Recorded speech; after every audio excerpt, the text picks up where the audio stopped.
शक्तीपीठ महामार्गाला शेतकऱ्यांचा विरोध होत आहे। नांदेडमध्ये ही परिस्थिती आपण पाहू शकतो की शेतकरी जे आहेत ते या ठिकाणी एकवटलेले आहेत। 24 तारखेला राज्यव्यापी आंदोलनाचा इशारा या शेतकऱ्यांनी दिलेला आहे आणि शक्तीपीठ मार्ग वर्धा ते गोवा असा महामार्ग होणार आहे। परंतु या शेतकऱ्यांचे जे आंदोलन आता 24 तारखेला सुरू आहे, आपल्यासोबत काही हे शेतकरी आहेत आणि नेमकं यांच्या काय मागण्या आहेत ते आपण यांच्याशी बातचीत करूयात। काय सांगाल, मागण्या काय आहेत आणि का आपण विरोध करताय?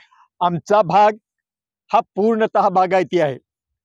या भागाला पाणी मिळवून देण्यासाठी जलसंस्कृतीचे जनक शंकररावजी चव्हाण यांनी अतिशय कष्ट साध्य करून इथं अप्पर पेनगंगा आणि पूर्णा प्रकल्पाचं पाणी आमच्या भागाला मिळवून दिलेलं आहे।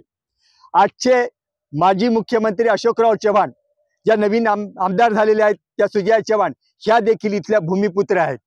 त्यामुळे अशा माणसांनी एवढं मोठ्या मेहनतीने पाणी जे आणलेलं आहे त्या पाण्याचं इथं वाळवंटात रूपांतर होत आहे हे आमच्या दृष्टीने जास्त भावनाशील आहे।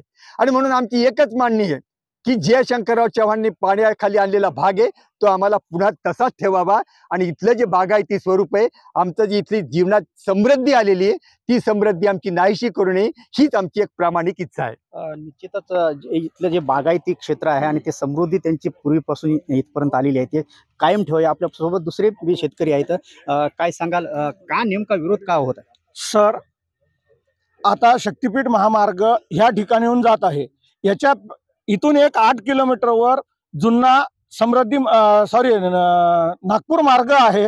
ते असताना सुद्धा इथं काही गरज नसताना सुद्धा शासनानं इथं शक्तीपीठ महामार्ग लादण्याचा जे प्रयत्न केलेला आहे हा चुकीचा आहे। आणि हे आमची सर्व अशी जमीन आहे, संपूर्ण बागायती आहे। इथून केळी पपई हा बाहेर देशात एक्सपोर्ट माल होतो।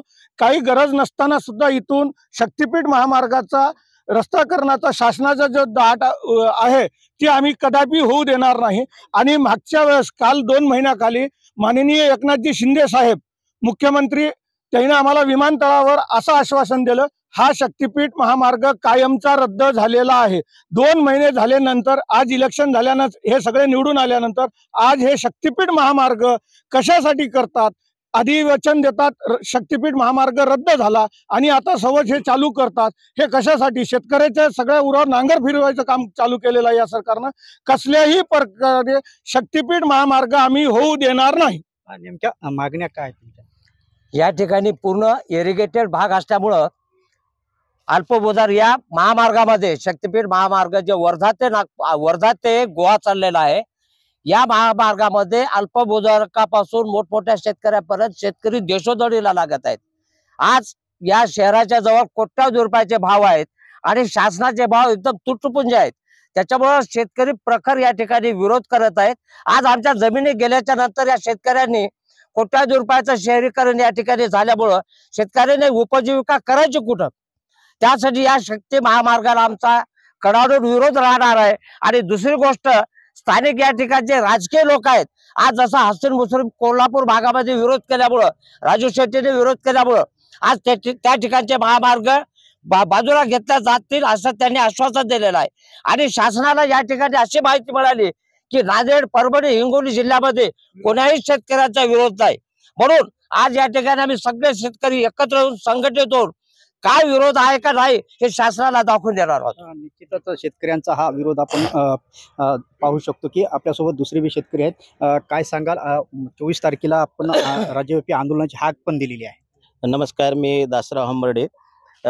हा जो शक्तीपीठ महामार्ग आहे हा कोणी सरकारला मागितलेला नसताना सुद्धा शासनाचा हट्टासापोटी, त्यांच्या स्वार्थापोटी हा कोणाच्या तरी व्यापाऱ्याच्या किंवा मोठ्या उद्योगपतीच्या हितासाठी हा रस्ता केला जात आहे। आमच्या ह्या जमिनी ज्या आहेत 12 जिल्ह्यातील बहुपिकी उत्पादनाच्या शेतकऱ्याच्या उपजीविकेच्या साधनाच्या आहेत, परंतु शासन शेतकरी हा घटक या प्रकल्पामध्ये आहे असं गृहीत धरायला तयारच नाही। शेतकऱ्यांचा विरोध का होतो? शेतकऱ्याशी तुम्ही चर्चा केली का हा प्रकल्प करताना? नाही। तर मुंबईला बसून आपण एक रेष मारली आणि त्या रेषेनुसार काम चालू आहे, परंतु ग्राउंड लेवलला शेतकऱ्याच्या उपजीविकेच्या बहुपैकी माननीय शंकरराव चव्हाण साहेबांनी या ठिकाणी मोठमोठे प्रकल्प आणून शेतकऱ्याला सिंचित करून समृद्ध केलेलं आहे। हे समृद्ध गावं, समृद्ध शेतकरी या शक्तीपीठ महामार्गामुळे बाधित होऊन ते उद्ध्वस्त होणार आहेत। गावाच्या याच्यामध्ये उद्ध्वस्त होणार आहेत. आमच्या शेतकऱ्याचा याच्यासाठीच विरोध आहे की ही जी भूसंपादन प्रक्रिया आहे अतिशय चुकीच्या पद्धतीने राबवते, परंतु त्याच्या अगोदरही आमच्या उपयोगिकेची साधनं असल्यामुळं आम्हाला बेघर करून आम्हाला उद्ध्वस्त करून हा प्रकल्प आम्हाला होऊ द्यायचा नाही. त्याच्यामुळे आम्हाला हा शेतकऱ्यांचा 12 जिल्ह्यामध्ये विरोध आहेत, परंतु मुख्यमंत्री म्हणतात फक्त कोल्हापूरच आहेत.